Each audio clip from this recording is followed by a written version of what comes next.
আপনি যত বড় পাপী হন, আপনি যতই অন্যায় করেন না কেন, আল্লাহর রহমতের দরিয়া, আল্লাহর রহমতের দরজা আপনার জন্য খোলা আছে না নাই?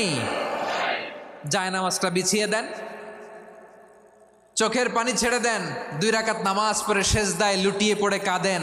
যত গুনাহ আপনার হোক না কেন, আপনার গুনাহ মাফ করে কবুল করে নিবে কে? মুবাশশিরাম বিরহমাতিল্লাহ, বিশ্বনবী তিনি সুসংবাদদাতা, বেয়ারার অফ গ্ল্যাড টাইডিংস, সুসংবাদ দেন। পাপী অবাধ্য সীমালঙ্ঘনকারীদেরকে তিনি আল্লাহর রহমতের সুসংবাদ দেন। আল্লাহর রহমত থেকে মুখ ফিরিয়ে নিও না। তিনি যে কত দয়ালু, তিনি যে তোমারে কত ভালোবাসে তুমি জানোই না।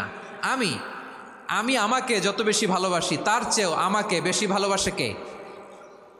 সবাই বলে নাই, বুঝতে পারে নাই বোধহয়। আমি আমাকে যত বেশি ভালোবাসি তার চেয়েও আমাকে বেশি ভালোবাসে কে? আমার মাতা পিতা আমাকে যত ভালোবাসে তার চেয়েও আমাকে বেশি ভালোবাসে কে? আমার প্রিয়তমা স্ত্রী আমাকে যত বেশি ভালোবাসে তার চেয়েও আমাকে বেশি ভালোবাসে কে?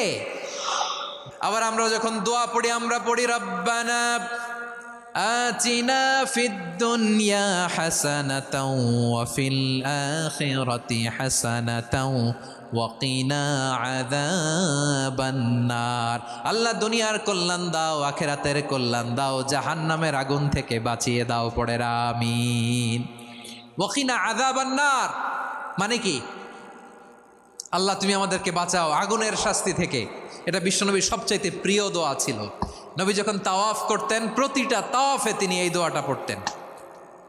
রুকনে ইয়ামানি থেকে হাজরে আসওয়াদে যখন তিনি যেতেন, এই দোয়াটা পড়তেন, রব্বানা আতিনা ফিদ দুনিয়া হাসানা ওয়া ফিল আখিরাতি হাসানা ওয়া কিনা আযাবান নার।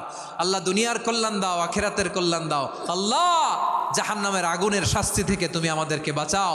আওয়াজ করে সবাই পড়ুন আমিন। জাহান্নামের অবস্থা এত ভয়ঙ্কর হবে, জাহান্নামের ভেতরে লক্ষ লক্ষ কোটি কোটি কাফির মুশরিককে দেওয়ার পরেও জাহান্নাম বলবে হাল মিন মাজিদ, আরো